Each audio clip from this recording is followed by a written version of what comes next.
bienvenidas una vez más a Quantum Society, tu comunidad joven de ciencia y tecnología. El día de hoy estoy junto a Jaime y Lili. Hola. Entrevistando a un invitado súper especial, que realmente estoy muy feliz de tenerlo ahí con nosotros. Él es Carlos Briones, doctor en Ciencias Químicas, en la especialidad de Bioquímica y Biología Molecular.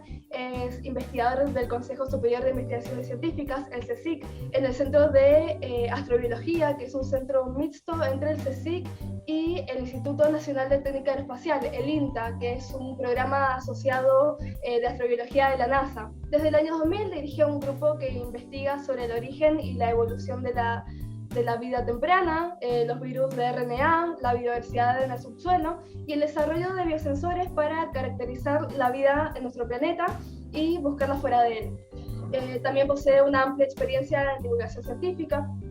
Además de conferencista, es coautor de varios libros, entre ellos Orígenes, el Universo, La Vida, los Humanos, que ha ganado el premio Prisma en 2016 a Mejor Libro de Divulgación, y El Nanomundo en tus manos, la clave de la nanociencia y la nanotecnología, y su más reciente libro, Estamos solos, en busca de otras vidas en el cosmos. Bienvenido a Quantum Society, Carlos. Un placer tenerte acá. Muchas gracias. Encantado de estar con vosotros esta tarde de España, esta mañana de América. Muchísimas gracias a vos. Bueno, sin más preámbulos, vamos a empezar. Como primera pregunta, una de las mayores cuestiones que se ha hecho la humanidad en su historia: ¿cómo fue el origen de la vida en la Tierra y su evolución temprana? ¿Cómo lo investigan en el grupo que dirigís en el CSIC?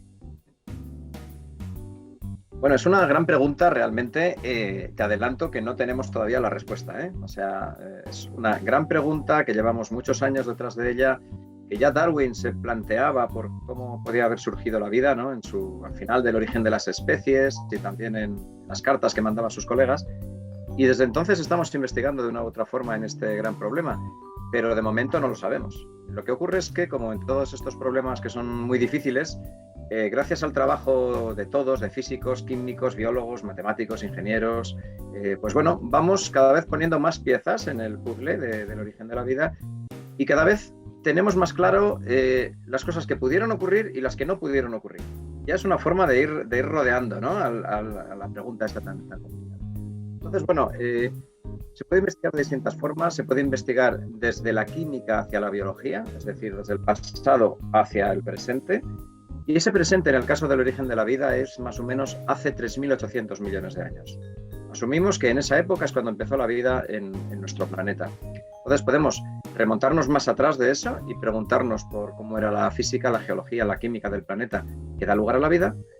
O al contrario, empezar en el presente y remontarnos hacia el pasado, ir hacia atrás, intentar comparar todos los organismos actuales, ver qué tenemos en común, pues nosotros, las plantas, los hongos, las bacterias, las arqueas, y de esa forma reconstruir el árbol de la vida hacia el pasado hasta llegar al ancestro común de todos los seres vivos.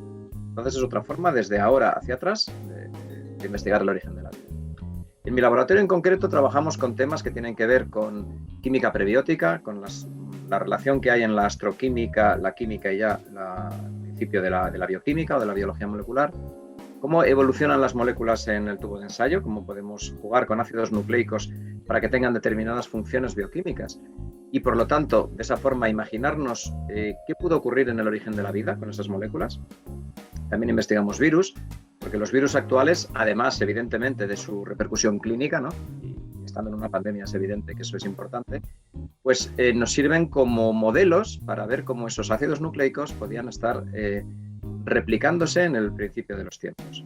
Entonces, bueno, pues todo eso es un poquito lo que hacemos en mi grupo y colaboramos también con otros colegas de distintos ámbitos, con físicos, con geólogos, para intentar avanzar.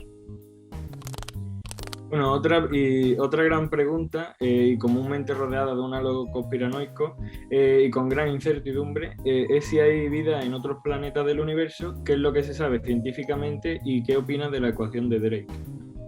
Bueno, casi nada, ¿no? También esta pregunta, Jaime. La verdad es que bueno, a eso exactamente he dedicado el último libro del que hablaba Ciencia al principio en la presentación, ¿no?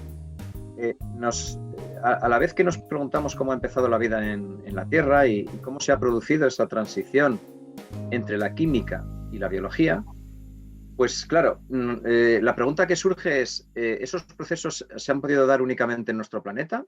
¿O también a lo mejor en Marte o en Venus o en los satélites de Júpiter o los satélites de Saturno o en planetas extrasolares? Es decir, ¿qué condiciones deben tener los planetas o satélites durante algún periodo de tiempo en su pasado para que se hayan podido dar procesos similares a los que aquí originaron la vida? Y bueno, pues en ello estamos. Tampoco lo sabemos de momento, no tenemos ninguna evidencia de que exista vida más allá de la Tierra. A día de hoy no hay ninguna prueba a favor. Pero bueno, cada vez vamos localizando lugares más adecuados, ¿no? Y, por ejemplo, como te decía antes, Marte es uno de los objetivos principales de la astrobiología, ¿no? Sabemos que Marte, en el pasado, hace unos 3.800 millones de años, más o menos a la vez que la vida estaba comenzando en la Tierra, pues tenía condiciones de habitabilidad. Es decir, había mucha agua líquida en su superficie. De hecho, todo el hemisferio norte prácticamente era un gran océano. Había atmósfera y probablemente la química era muy parecida a la de la Tierra. Entonces, lo más lógico sería pensar que procesos como los que en nuestro planeta dieron lugar a la vida, pues se pudieran haber producido en Marte también, ¿no? Lo que ocurre es que la historia geológica de Marte es muy distinta de la Tierra. Es un planeta la mitad de tamaño, como sabéis. El núcleo acabó solidificándose. Al dejar de tener metales líquidos en movimiento en el interior del planeta, se pierde el campo magnético, deja de actuar como un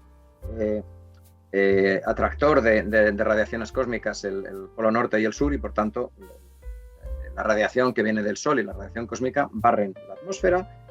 Con menos gravedad y menos presión atmosférica se evapora gran parte del agua y la superficie hace unos 3.000 millones de años se hace inhabitable. Entonces, claro, en Marte, si hubo vida en el pasado, pues a lo mejor ha quedado atrapada o acantonada, ¿no?, en el subsuelo del planeta, que es una de las ideas que tenemos, y por eso es tan interesante buscar vida pasada en Marte, ¿no?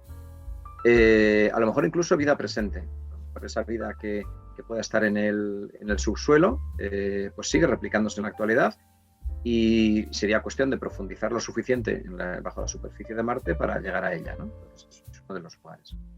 Otro de los lugares interesantes es Venus, del que si queréis hablamos a continuación, y también los planetas, o sea, los satélites de los gigantes de gas y los planetas extrasolares. Entonces, bueno, si queréis podemos hablar en más detalle sobre vuestros cuerpos cósmicos favoritos para poder encontrar la vida.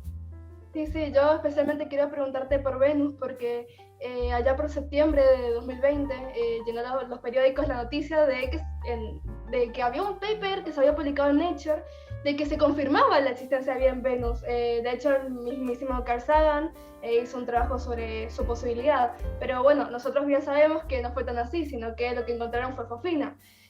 Mi pregunta es, ¿qué papel tiene esa fosfina y en qué quedó todo esto? Vos recién dijiste que todavía no hay ninguna evidencia, entonces ¿en qué quedó este supuesto descubrimiento?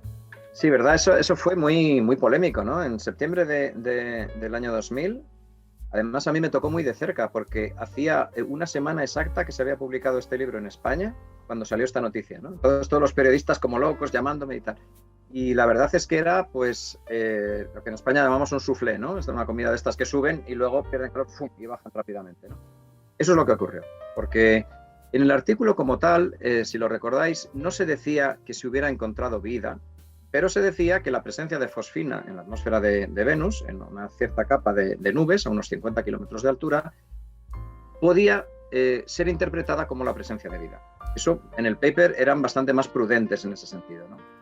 Pero luego la repercusión en los medios y alguno de los autores que se emocionó un poquito, ¿no? y empezó a dar ruedas de prensa y demás, bueno, daba por hecho que existían microorganismos en Venus, flotando en las nubes, y eran ellos los que habían organizado, los que habían, producido esa fosfina. Con el tiempo, ¿en qué quedó? Como tú me preguntabas. Pues mira, en primer lugar, ya desde el principio muchos dijimos que el hecho de que exista fosfina no quiere decir que exista vida. Porque la fosfina, o fosfano, que es pH3, este gas con un átomo de fósforo y 3 de hidrógeno, pues no es un biomarcador, no es una molécula cuya detección te esté indicando que hay un proceso biológico detrás. Sabemos que no es un biomarcador porque hay muchos procesos puramente químicos que producen fosfina. De hecho, hay fosfina en Júpiter y en Saturno, los gigantes de gas, ciertas capas de su enorme y profunda atmósfera tienen fosfina y ahí no hay vida, ¿no? Entonces, claro, ya en primer lugar se empieza a desinflar la noticia cuando todos comprendemos que la detección de fosfina no implica la detección de vida, ¿no? Decían los filósofos Hume y Laplace hace ya unos cuantos siglos que las propuestas extraordinarias requieren pruebas extraordinarias, ¿no? Y es algo que Carl Sagan también decía, ¿no? Y realmente, para decir que se ha encontrado vida en Venus, habría que aportar unas pruebas mucho mayores que la existencia de fosfina, ¿no? Pero es que poco tiempo después, además, algunos astroquímicos, analizando las señales que habían detectado estos investigadores, se dieron cuenta de que no estaban bien calculadas. O sea, que las señales que ellos habían interpretado como fosfina podían corresponder a moléculas con azufre, que daban unos picos parecidos en los espectros, y que por lo tanto la cantidad de fosfina en la atmósfera de Venus es muchísimo más pequeña de lo que los autores habían dicho. Y por lo tanto no es un biomarcador y además hay mucha menos fosfina de la que ellos decían. O sea que a día de hoy en Venus no hay vida, ¿no? Pero tienes razón al decir que el propio Carl Sagan había propuesto que las nubes de Venus podrían ser un buen lugar para la vida, ¿no?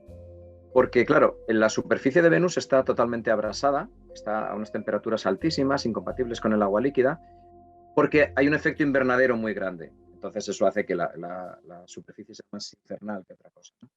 Entonces el único lugar en el que en Venus podría haber vida, si es que se originó en el pasado, donde se puede haber escondido, digamos, la vida, es a unos 50 kilómetros de altura, en unas nubes que están entre 20 y 30 grados de temperatura, con microburbujas de ácido sulfúrico. Eso es un pequeñito problema, ¿verdad? Pero bueno, podrían ser microorganismos extremófilos, parecidos a los de los ríos ácidos que tenéis en Argentina, en Chile o tenemos en España.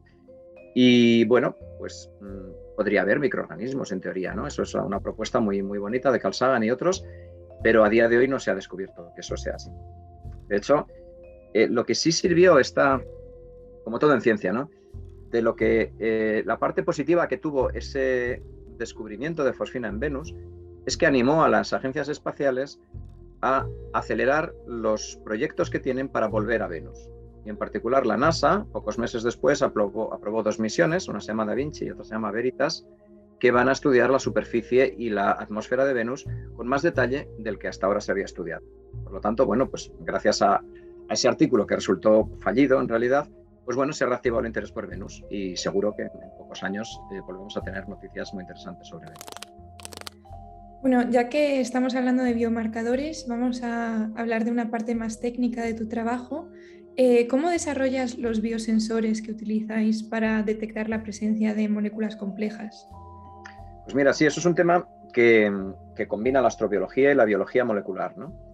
Por una parte, tenemos biosensores parecidos a los que utilizamos aquí en la Tierra para caracterizar moléculas, por ejemplo, de interés biotecnológico, ¿no?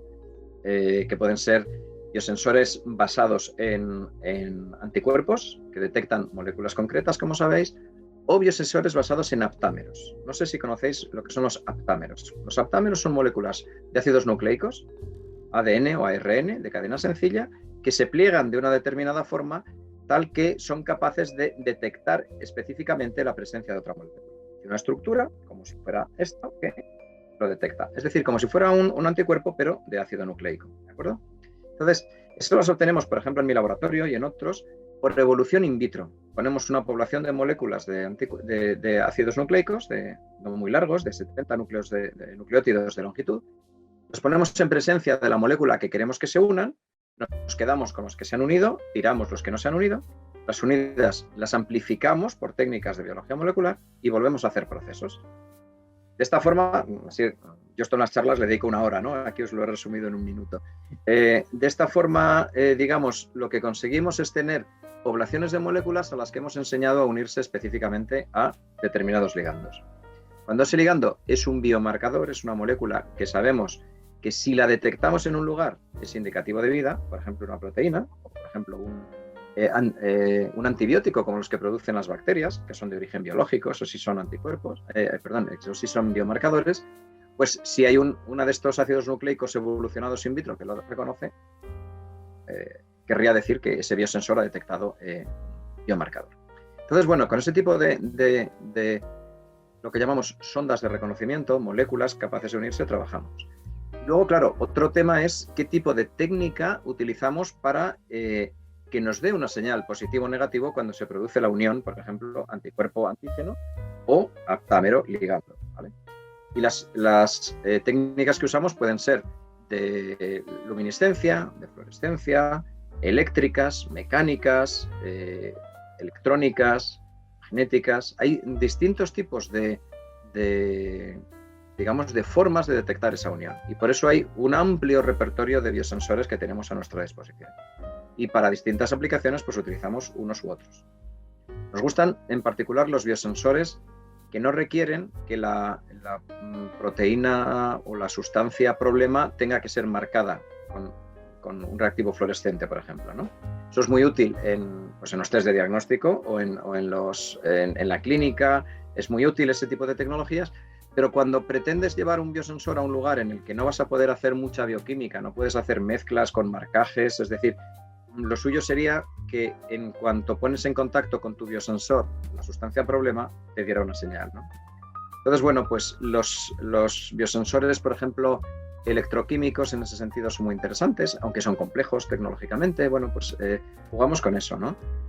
Trabajamos con biosensores basados en grafeno, que tienen una capacidad de conducir la electricidad muy especial y que nos permiten detectar la unión de una molécula a su ligando.